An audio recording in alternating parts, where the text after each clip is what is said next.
welcome to this episode of Cinema Crunch. My name is Rose Donahue, and we're filming at the Quantum Arc Media Studios in Las Vegas, Nevada. Today I'll be speaking with LaBonney, the festival director of the Damn Short Film Festival. Thanks for joining me today. Hi, Rose. Thanks for having me. Thanks for being here. So let's just jump right in. Tell me a little bit about the Damn Short Film Festival. The Damn Short Film Festival is the largest film festival in the state of Nevada. We just finished our 15th year, and it is in Boulder City, Nevada, which is the town that made the Hoover Dam.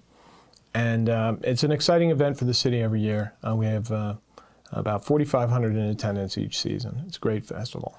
I've attended, and it was so fun. I love the theater that it's in, so cute, and the whole Boulder City vibe is just such a fun spot. It's a great place for a film festival. You know, Desi Arnaz Jr. owns the Boulder Theater. And, oh my gosh, I did not realize that. That's so cool. It is kind of cool, and sometimes you can catch him back there working on the light board during the festival. Cool. But it's a beautiful facility, and we're very lucky to be in there. Nice, awesome. So you've been with the festival since 2011? Right. Yeah. What's your job, I guess, being the director, the festival director? Well, I oversee all the festival operations. My biggest job is programming the festival. But I have to do all the business things too, you know, dealing with all the things that makes the festival happening, rent, insurance, you know, all the expenses, dealing with the banks and dealing with the government agencies that are involved, writing grants, sponsorships, all that stuff. So, but the biggest part of it is the programming, or at least the hardest part is the programming. And that's the part that filmmakers are so curious about. I hope so. Yeah. Yeah. So I'm curious. How has the programming changed from when you started to this year? Like, do you see different types of stories being told? Well, I don't know if you see different types of stories being told. In short film, we're exclusively a short film festival. Every film is unique and original, and the original ideas never stop coming. And I think that's because so many more people have access to the equipment necessary to make a short film. Years and years ago, when things were shot on film, the equipment was very, very expensive. But today, people are making movies with their phones, and they're getting them into festivals. So many more people have access to this equipment that they can actually go out and make a short film. So you're getting all kinds of new ideas come into play. But you do see different themes come in sometimes during the year. You kind of can get a feeling of what people are feeling like. Like this last season, we had a bunch of films that had to do with the Me Too movement. Related to that, and then the year before, a lot to do with the presidential election. Sure. Wow. So the themes change year from year, but the film quality is getting better. That's good. It is good. It must be nice for you watching all of them to see the improvements. As people get access to better and better equipment more affordably, and get better at doing it, the films get much better. So okay, great that they're getting better. What are things that make them programmable? Make you choose, yes, this actually will be in the festival? There are a lot of things that make a film programmable for us, but in general on the festival circuit, you want to keep your film as short as possible. Most of the films that come in, most of the ones that are submitted to us are too long. It's like wearing a suit of clothes that's 3 sizes too big for you. We have a story that could be told in 6 minutes and the film is 11 minutes, or a story that's 10 minutes long and it's told in 15 minutes. And it's a difficult concept to understand. If you wanted to understand, if you really wanted to feel it, you could become a volunteer screener at your local film festival. And you're going to see what I'm talking about. You're going to see so many films that are just way too long for the story they're trying to tell. Yeah. If you can get your film, tell your story in a much more compact way, it's going to make it easier to be programmed by festivals everywhere, because screen time is really, really valuable. And a lot of times I'll be programming a 1-hour block of films, and I'll have 8 minutes left. I've chosen a bunch of films, and now I've got 8 minutes left. I can't pick anything over 8 minutes. So a 22-minute film, a 15-minute film, there are in the bubble, it doesn't matter because there's not enough time. So sometimes I have to choose a different film, maybe one that I didn't want to run as much because it fits. Yeah. So by keeping your film short and keeping your story tight, you give yourself more opportunities to be programmed. Yeah. Are there some things that you see reoccurring in films and it's like, why have I seen this so many times? The most common one is the film that starts with the guy waking up in the morning, and then the story starts. And so they go through a procedure where he wakes up and brushes his teeth and does all this stuff, and then the film starts, the story starts. If that one is really hackneyed, I don't know why a lot of filmmakers choose to start there, but you should start where your story starts and end where it ends, and cut out all the superfluous stuff, again, to make it as short as possible and make it as compact as possible. Other things that I see a lot are that just never seem to be done well are clock shots for some reason. Every time you see a clock shot, it's a distraction. Digital and analog? Yeah, because time isn't something that somebody in the theater is thinking about really. I mean, there are exceptions, but and then guns are another one.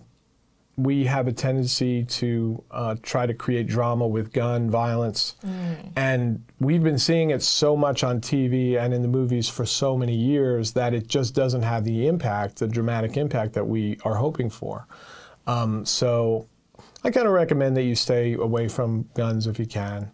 But of course, it all depends on your film, and I'm not the boss of you. Make the movie you want to make. Right. And So filmmakers should make the movies they want to make. They should. Are there angles or topics or moods of films that might make them a little easier to include in a festival? Well, it's real easy to make America cry, and it's really, really hard to make America laugh. So many of the films that we get are dramas that are, kind of downers, if you will. It doesn't mean that they're not well-made or good films. They are good films. But it's easier to program stuff that's uplifting, and it's really good to get good comedies. If we can get a good laugh-out-loud, clean comedy, it's programmed every time. We get our share of comedy submissions, but either they're too risque, or they're too long, or they're not funny enough. So, and I'm not suggesting it's easy to make a comedy, but if you can make a good, funny comedy, you're going to be programmed in festivals. And Damn Short is kind of particular about being fairly family-friendly, which might not be true for all festivals, but for you guys, would you say that's true? We definitely try, and it depends on the films that we have in front of us. Stuff that works in a festival in Los Angeles sometimes doesn't work for us in Boulder City. We do provide program warnings before the programs. This program is rated PG or PG-13, and here are the reasons. Adult language or adult content. And then we have a special program called the Naughty Side of the Damn Short Film Festival. That's cool. The underground program, and that's where we put some of the more risque content, so that people are aware. And we run it at night and let them know that this is where we keep the good stuff here. Creative stuff.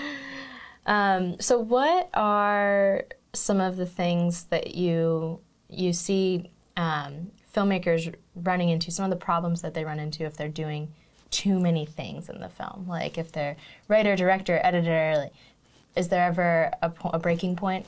Well, I believe that making a film is largely about surrounding yourself with people, the best people you can find to do those particular jobs. So one problem that you see is that a writer or a director that's making his film, they get married to a particular storyline or a shot in the film that could easily be cut because it's not important to the story, but they are emotionally attached to it. And so what you can do to deal with that is you can use an outside editor who's not married to your story and let them cut it for you. Yeah. And then it's out and you've got a stronger story and it'll be shorter, which makes it more programmable. Yeah, coming back to the shorter It's always, thing. Yeah, your film's too long. If you made a film, it's too long. I'm telling you right now. I'm really, 90 out of 100 films I see are too long. Wow. Yeah. All right. Fair enough. Good to note. So in terms of, say you've made your film, or you're about to make a film, you're thinking of going the festival route, what's a good strategy for how to submit to festivals? There are numerous different strategies that you can use. I think one of the most important things is that you think about that before you make the film. Oh, okay. You think about your strategy, about how you want to distribute your product before you go out and make it, because what will happen is a lot of filmmakers will go out and they'll make a great film, and then they don't have the money left to submit to festivals and to travel to them. You need to include those costs in your line item budget when you're doing pre-production. And don't get me wrong, there's no right or wrong way to do it. You can go out, pick up your camera and make a movie, or you can plan it out piece by piece, budget and hire actors and do rehearsals and make your movie. You can do it all different ways. Neither one is wrong. But if you want to be on the festival circuit, if that's your goal, you'd be well served to plan ahead of time. And then there are strategies for submitting. There are different methods of picking what festivals to submit to, because there are thousands of them. So you have to select which ones you want to apply to. And the one I like the best is a geographical strategy. So you make your film and you're going to submit to festivals that you know you can make it to, the ones that are surrounding you. So if we're here in Las Vegas and I make a film, I might submit to films here in Nevada, California, and Utah. These are ones that I know I'm going to be able to drive to easily. Sure. It'd be nice to submit to Tennessee or Florida if I can travel there. Right. But if I can't go, I don't really want to submit there. So I'm going to stick to the festivals that I'm able to get to easily. Would you recommend that anyone submitting to a festival should be there if their film is being shown? For the most part, yes. If you're going to submit to a festival, you should go, I think. That's where all the magic is happening. That's where all the people are. That's where the filmmakers are to talk to and collaborate with and network with. And all kinds of industry people can be there. And sometimes you don't know when you walk into a festival who's going to be there, or who you're going to meet, or what kind of connection you're going to make. There are some legitimate reasons to submit to a festival that you can't go to, like if you've got a hot film and it's got 30 film festival acceptances already this season.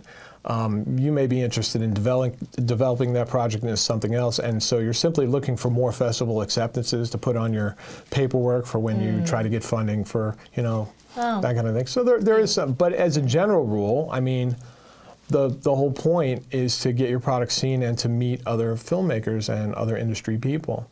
I was at the Damn Short Film Festival one year, and the filmmaker walked up to me and he said, "Things like this are the best chance I have of getting my work seen," which is a pretty bold statement when you consider you can put your film online tonight and have an instantaneous worldwide audience.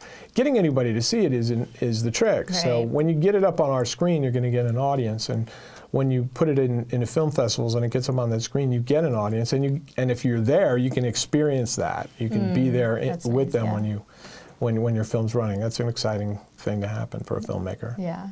So as you were saying about getting the additional acceptances just so that you can list it to get funding in the future, would that be if someone wanted to build their short out into a feature-length film or something like that? Sometimes. Yeah, sometimes. It depends. There's really almost no money in short film. It's the rare project that blossoms into a feature-length film that makes money. The whole point of making a short film well, there's lots of reasons, but you practice your craft, you get to learn equipment, you get to network, you get to talk to other filmmakers, develop other story ideas. There's all kinds of reasons to make short films that have nothing to do with trying to meet a commercial goal. And when you make a short film, you can do whatever you want because you're the one paying for it. There's no studio executive looking over your shoulder. You can do whatever it is you want to do, and that's some pretty good freedom. So you can tell your story your way when you're paying for it, when you're doing it yourself.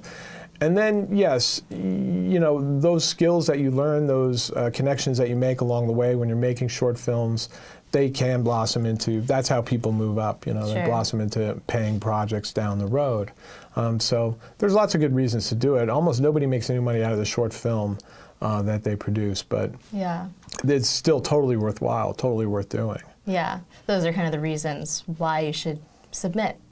your film. Yeah, you should get out there and submit to festivals, because that's going to force you to be in a room with other filmmakers and talking about your project and talking about their projects and their ideas, and that's how stuff happens. You know, you're not going to get anywhere if you don't pick up your camera and go make a movie, and you know, you have to go do it. Go do it. Yeah, yeah. You know. So, circling back a little bit to the submission strategy, is there a specific website or resources that someone should be using when making decisions about where to submit? Well, the most important website for submitting to film festivals now is filmfreeway.com. It lists over 7,000 festivals and creative contests. Wow. And you create a free account on Film Freeway.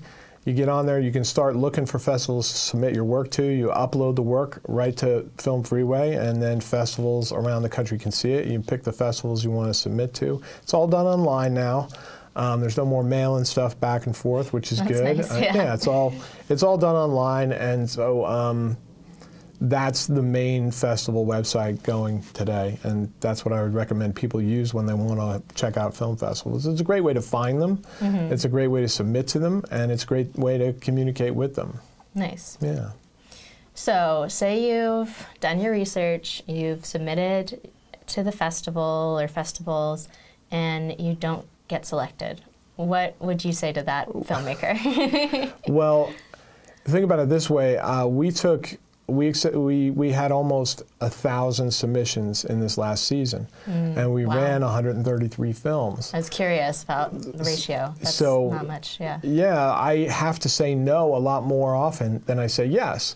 So the problem is you don't know why your film didn't get accepted. And filmmakers often worry about this. They're trying to figure it out so they can do better in the future, which makes sense. But I can't give them an answer that makes that's of any use to them, because I don't know. You know, it could have been the way that the films are selected. It could have been time. It could have been the quality of the film. It could have been that it was a film that they were running 3 others of similar content. They wanted to run something else. It could have been a million other reasons. So I would tell you, don't worry about it. You know, the general rule that people say is you apply to 10 festivals, you get in 1. You know, or some people, they say there's a 7-to-1 ratio. But I don't care if you make The Godfather, you're going to get rejected from film festivals. And that's just the way it is. I don't care how good the movie is, it's going to be rejected along the way. And so I would say don't even worry about it. Don't even concern yourself at all when you don't get into a festival, and keep moving forward. Yeah. You know, there's somebody's going to show your work. Would you say to attend the festival even if your film's not in the program? You don't have to have a film in the film festival to attend the festival. And so you can still do all the good things that are going on there even if you don't have a film in there. You can still network with industry people and other filmmakers. You can still trade story ideas. You can still go and watch all these films. You can still do all the good things. And, you know, it's not like security's airtight at these things. You know, crash the party and go. Why not? Yeah. Yeah. Yeah. That's great. And then I was curious about documentary shorts. Any suggestions for how those should be made? Well, one thing you want to consider when making a documentary is the topic, and I've found that documentaries that concentrate on topics that are neutral or fun, happy topics are easier to program than, you know, hardcore documentaries about bad things in the environment or whatever evil a filmmaker might want to try to expose it to the world and share with them. It's just easier to program stuff that's upbeat, a little more upbeat. And like this last season, we ran a documentary about the woman who discovered the hula hoop. And it was a great documentary. And fun. Yes, it is fun. And those kind of things are easier to program, and they're more fun to watch. Doesn't mean that the other films aren't any good. They're great. It's just as far as programming goes, it's easier to program stuff that's neutral and upbeat. And if you are going to pick a political topic of some type, you want to remain balanced. You want to kind of show both sides of it rather than just the one viewpoint, the one side. And those can get to be, those are like promotion pieces. Yeah. And those aren't really films we want to run. They're just showing the one side of an issue. So if your film's about an issue like that, you want to try to be balanced. Okay. Yeah. Good tip. All right, any other tips, tricks we should keep in mind? You need to keep your film short. It's too long. It's too long. It's way too long. Your film's too long. Yeah. Your film's too long. Say it with me, your film's too long. Your film's too long. It's too long. Your film's too long. I'm telling you, that's the fastest way a filmmaker can improve his acceptance rate is to shorten the film. Okay. Today's equipment has made it too easy to make these long films, because back when it was on film, you had to concern yourself with the cost of the film and developing the shooting ratio and all that. And now you can just shoot forever on digital equipment, and it doesn't cost anything to do that. So the films have gotten longer, and they need to be shorter. They're easier to program. If you cut your film down, if you cut that story down, you're going to be more successful. You're going to have a much better acceptance rate. Okay. Good note to end on. And how can we find out more about you and your work and the Damn Short Film Festival? Well, you want to go to our website at www.damnshortfilm.org, and it'll tell you all about our festival. And you can look at all the previous schedules and all the previous years and kind of see what we've been running and what we're doing. And it's a good way to keep up with what's going on in Boulder City. Perfect. Love that. Well, thank you so much for joining me today. Thanks, Rose. Yeah. And thank you all for tuning into this episode of Cinema Crunch. Again, my name is Rose Donahue, and we're filming at the Quantum Arc Media Studio in Las Vegas, Nevada. Thanks for tuning in.